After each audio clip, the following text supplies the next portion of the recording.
You're listening to the Grit to Growth podcast. Real talk with real business owners and professionals who built their freedom the hard way and now want more time, money, and impact. Hello and welcome back to the show, everyone. I'm your host, Levi Tisla with Mailbox Money here in Sioux Falls, South Dakota. And joining me today also from Sioux Falls is Jeremy Cauwels, the Chief Medical Officer at Sanford Health.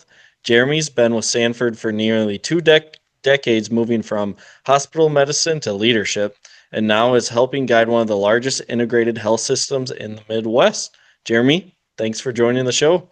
Thanks for having me. Appreciate the opportunity. Absolutely, sir. So I like to start with kind of your personal background and getting people up to speed with who you are. So why don't we start there? Sure. So I think everybody's a kid from somewhere, right? LeBron James used to say the same thing. So I'm a kid from Northwest Iowa. I grew up in Hawarden, Iowa, a little town literally right on the river between Sioux Falls and Sioux City.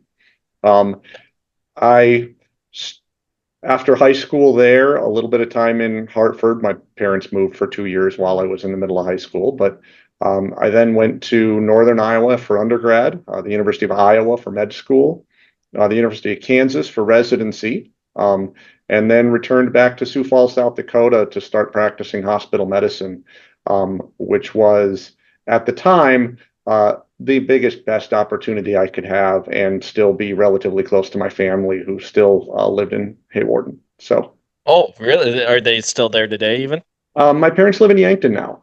They moved to Oh, get a wow. little bit closer to the water. My father is an avid fisherman, and so every day he can get out on the lake is a good day. That's awesome. Still not too far away. Well, what is Hayward? It's Yankton's a little bit further, correct? Yankton's a little bit further, but it's 45 minutes versus an hour and 10. It's really Yeah, not yeah. big of a deal. Nothing too major there. Yeah, awesome. Well, what first got you on your path into medicine, Jeremy? So the interesting part for me was I'm a kid with congenital heart disease, meaning when I was born, it was identified very quickly due to the way my heart sounded, that my plumbing wasn't set up the way most kids was. Now, thankfully for me, the defect was very small. It wasn't a big structural thing. I didn't have to have any emergent surgery or anything like that as a child. And it turns out that what there was just a little hole between the two pumping chambers on the bottom of the heart. And so it made a lot of noise, but didn't have a lot of effects. And so I was well known to the University of Iowa hospitals and clinics since I was on the Iowa side of the border at that point for most of my growing up years. By the time it was done, I had gone through a couple of cardiac caths, one at age 2 and one at age 5, to get exactly how big that hole is. And I like to joke that I have more than 24 hours worth of ultrasound footage of my heart available to anybody who wants to go dig it out of a box somewhere in Iowa City. Oh, wow. So people can really actually get to see what's inside your heart, huh? Right. Yeah. It's an ultrasound probe, and we still do it routinely on lots and lots of people, who have either heart conditions or you're screening for heart conditions. And it just so happened that that was the easiest and least invasive test that they could do on me on a regular basis to follow that. Okay. So to me, that sounds like obviously you're a child doing all that and everything. That sounds a little uh, traumatizing to me, but to you, it became your interest and passion, huh?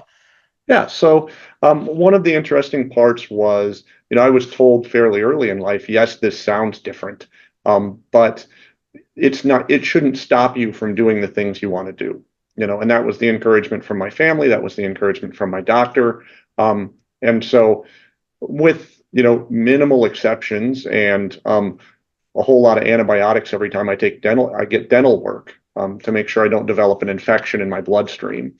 Um, you know, that was where that was at. Now, interestingly enough, when you talk about a setback or something noticeable, when I was a junior in college, I actually did get that dreaded infection that they always had me take antibiotics for. And I got it most likely from playing basketball and getting hit in the mouth with an elbow. So Really? ended up with a life-threatening infection that was appropriately diagnosed with the help of a doc that I had been shadowing or just working with trying to get into med school. And Ended up having, I took the MCAT, so the medical college entrance exam, with a line in my arm getting continuous antibiotics to treat that infection. And It later, wasn't enough pressure already. You needed to add right, on right. to it, huh? It wasn't bad for me. The guy sitting next to me, however, who wasn't used to that little belt pump that I had that was continuously infusing antibiotics, I'm pretty sure he's making fries at McDonald's right now, and he is still unhappy with me. I threw his whole test off. Yeah, it's yeah, I could easily see that happening. Yeah, That's so if I don't know who that guy was, but if you can ever find him for the podcast, he might talk very differently about me if you get him in a corner. that's we'll be on the hunt for him, that's for sure. Yeah, Well, Jeremy, that's thank you for sharing that background and everything. Let's kind of get into what you're doing today with Sanford and your journey there. sure. So right after residency, I interviewed with both health systems within Sioux Falls, as well as a couple other ones around the area, and really ran into a leader in hospital medicine within what was Sioux Valley at the time. We hadn't even changed names yet. Who really sort of typified where I wanted to be in my career in 20 and 25 years. He was a well-respected physician in the community. His wife and my wife had both went to law school and were practicing attorneys. He had a couple of kids who, to this day, I will tell you, are wonderful, well-adjusted adults. And meeting him, it for me was sort of the typification of this is what I want my career to look like. If I look at an arc of this and say this person managed to make it through 20 years of practice and is well respected, is thoughtful, has some leadership opportunities within the organization, and is currently running this group, I looked at him and said, that would be all I could ever ask for and more than enough for me. So let's Yeah, join him and help understand a little bit of that work. that's awesome. So what is, for those who don't know, chief medical officer, what is kind of like your daily operations and what kind of work are you doing? So for the chief medical officer, and this can vary a little bit within, organization and institution to institution, but for us, the chief medical officer is really primarily responsible for quality and safety within the organization.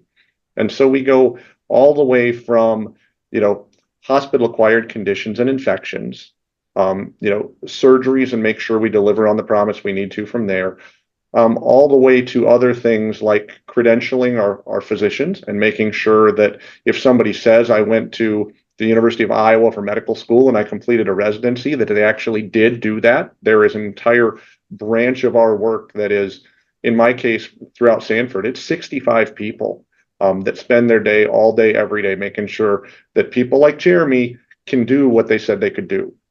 There's more to it than someone just bringing in a framed piece of paper and with some signatures on it. Yes, it turns out that we do look at those framed pieces of paper and actually check into them to make sure they did what they said they did. Awesome. Well, I'm glad there is someone out there checking because that'd be a pretty big ordeal if someone wasn't quite actually up to those standards. Yeah, and then the other two portions of my job that are there is within quality. I also have patient experience. So we spend a lot of time looking at what our patients need from us. What are the comments they give us when you ever walk out of a doctor's office and some people get a survey afterwards? We actually do look at and listen to and try to understand every one of them. And then the other part of it is graduate medical education. So I mentioned I did my residency down in Kansas City. Um, all of the residents and fellows that we have within the University of South Dakota Medical Center also rotate through Sanford USD Med Center in Sioux Falls, some through Avera, some through Yankton. And so some of that work, at least the Sanford side of that work, rolls through me as well. And so I get the opportunity to do that in Sioux Falls, in Fargo. We'll have a new residency in Bismarck and actually in Marshfield, Wisconsin, which is another site of Sanford's organization at this time, all of which total up to about 350 residents and fellows. Oh wow, that's it's quite the undertaking. Yeah, and we enjoy it. For us, that's the part where we can give back, right? We can start training the next generation. Jeremy, what's one of the biggest challenges with being such a large organization, with you in leadership? What is some of the biggest challenges that you face? I think this is the same no matter where you go, but I would say communication. I would Yeah. say the ability to communicate well and the ability to communicate clearly is incredibly important no matter where you are. Lots of other stuff can stem from that or bounce into that. But when it comes right down to it, no matter where you are in any job, if you know not only what you're supposed to do, but why you're supposed to do it, it's incredibly helpful. And I can tell you on those days where you don't know why you're doing what you're doing, it's a lot harder to both get out of bed, to show up in the place where you need to show up, and to be the team member that you need to be with the rest of the folks that you're working with. That's an amazing piece of advice. Get clear on what you're doing and why you show up. Yeah, that's great. So obviously you've been there for quite a while now. What are some of the biggest changes that you've seen in the Sanford organization? Well, I think the biggest change is the obvious one. It's growth. When I started, I worked for Sioux Valley Hospital, and we had a few lightly affiliated sites around us that also, carried the Sioux Valley flag. Um, Now I work in a multi-state, international organization called Sanford Health, which has grown to providing care not only over multiple states, but in different parts of the country and the world, as well as providing care to nearly 2 million plus, adults every day, just in the areas that you and I would consider to be our friends and neighbors. Yeah, that when you put it that way, it adds up quick, even just friends and neighbors. Yeah. So, if you wouldn't mind, obviously, medical profession, we kind of going back to COVID times, and now that we're out of there, what are kind of some of the things you guys did through that, and now that we're several years removed, what has been things you've learned from there, and things that you would like to never go back to that way? Well, I will tell you the things I learned from there is just what the importance of communication is. The ability to be honest, to be as transparent as possible, and to be personable while you're talking to anybody, be it the person that you're sitting in the hospital room with, or in my case, every once in a while, I end up on screens. And Yep. and trying to be personable about that, trying to be honest with everybody, I think is the most critical part. Obviously, since COVID and since all of that is rolled out, you've seen what happens when people don't trust all of the process and when that process is confusing for folks.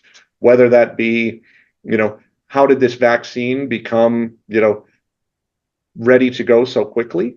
And do I trust the process that worked in the background there? All the way to today, as we continue to work through, what are the things I trust my doctor for? What are the things I trust the internet for? What are the things where, I'm trying to do my own research? And what are the things where I'm trying to sit down with an expert and have a conversation that helps me understand? And I think that is going to continue to be a struggle for healthcare, but I think it's the struggle we're supposed to have, right? Yeah. Everybody should know that when I walk into my doctor's office, my doctor is there to do nothing but the best things for me. Um, and when I'm convinced that's the reason my doctor is there, I don't have trouble with the stuff that they recommend. If there's ever a concern in the middle of there, that's always harder. That's always one of those spots where it's tougher to have that conversation when you're not sure your doctor's just in it to win it for you. Yeah, that makes sense. Jeremy, what are some things, obviously you work with quite a few different leaders and things like that. For people who want to get in leadership roles, what are some qualities that you're looking for in those type of individuals? Um, I think I would break it down to a few. Honesty is critical. You got to know that the person's going to shoot you straight. Um, Humility is always very valuable. The ability to sit in a room, listen to somebody else's opinion, and really listen. That ability to put your own ego to the side for a little bit and say, yeah, I had an idea when I walked in here, but I should hear what other people have to say. And then I think the other part, and this is, I think, undervalued, is showing up. Um, one of the I often joke with people that the reason I got to this leadership role wasn't because of anything I magically did or wasn't because I was incredibly intelligent. It's because when they invited me to a meeting, I went. And when people know that you're going to be a consistent presence, when you're going to be there and when you're going to have, be able to have the conversations, you can build that trust over time. And so showing up, I think, is huge. Yeah, absolutely. I mean, you hear the cliche in sports, the best ability is availability, but Mhm. it pretty much turns up in everywhere in life. I think that's a really important thing for people to be hearing. Yeah, and I think no matter where you go, if you look at the greats of anything, um, you want to talk about who the greatest receiver is. You could talk about Jerry Rice and the fact that he used to run up a hill, every day in the off season just to run up the hill. And if you were to get into, the greatest hockey players, you could talk about, Gretzky and his longevity and his durability. Wherever you go, whatever you want to look at, um, part of it is, am I ready to show up and am I ready to work? And can I consistently perform on that on a day-to-day basis? What are some things maybe coming up in the near future or extended future for both you personally, career wise, and then Sanford as an organization that you could share with us? Sure. So I think Sanford as an organization, we're always looking for growth, not just out of growth's sake. In fact, I would say that's not the reason we're in this. We're interested in continuing to provide great health care to rural America. And if we can do that, that will result in growth on its own, because that will build the brand that we want to deliver on, and that will deliver great health care to people, which is really the only reason we're here. Um, for me personally, as you can see over my shoulder here, I've got a picture of my family. I've got one kid in college who is taking up nursing and going to be back into healthcare with me. So Very cool. love chatting with him. And then I have twins who are seniors this year in high school. So I will go from man-to-man defense in my house to empty nest in 1 year.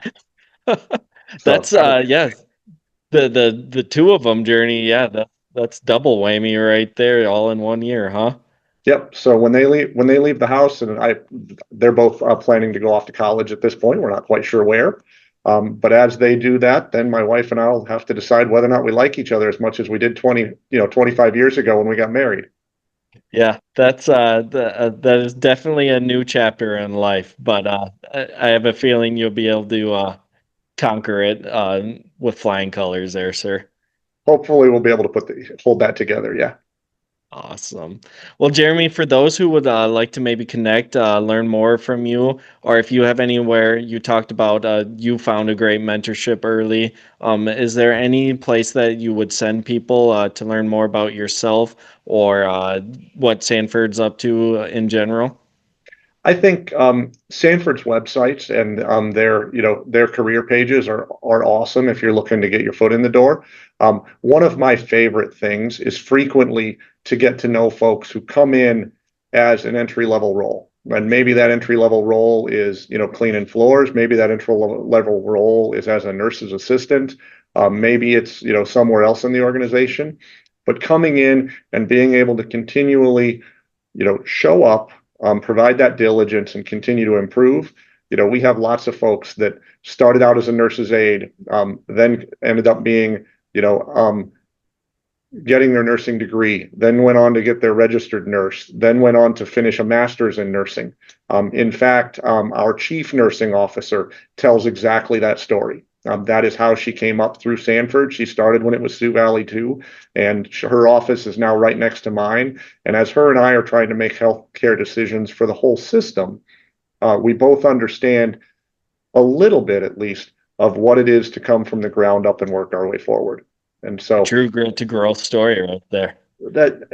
that's, I think, the way you want to do it, or at least that's the way I did it. And I think it was important. Grew up in a small town, knew I was pretty good at science, didn't know what that was going to be. Knew a couple of doctors because I had to. That was Yeah. my history. And along the way, and I'm not making this up, a pediatric cardiologist, when I was 5 years old and had to go in for a procedure, was the first person that really sat down on the side of the bed. And I still remember to this day him taking out one of those multicolored pens and drawing me a picture of how my heart worked and why it was different than somebody else's heart. And as silly as that sounds, it was that level of comfort that he gave me, and I presume my parents, they were sitting behind me, I was 5, to explain this is why we have to look at this and this is why this is important. So I look forward to the opportunity, whether it's mentoring students, whether it's people that just find me out in the community, to talk to them about what the opportunities are to continue to grow your career, whether you choose healthcare or not. That's amazing. Well, Jeremy, thank you so much for sharing your story and your leadership styles. I think a lot of people will be encouraged to hear that the leaders in businesses are looking all over the place, not just at the top. They're starting from the bottom. And if you can, like we said, show up and do your job, it's noticed. So thank you again, Jeremy, for joining us. Yeah, thank you. Appreciate the time. Of course. Thanks everyone for listening, and we'll see you on the next one.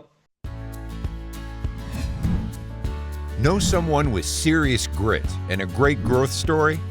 Send them our way at grittogrowthpodcast.com/guest.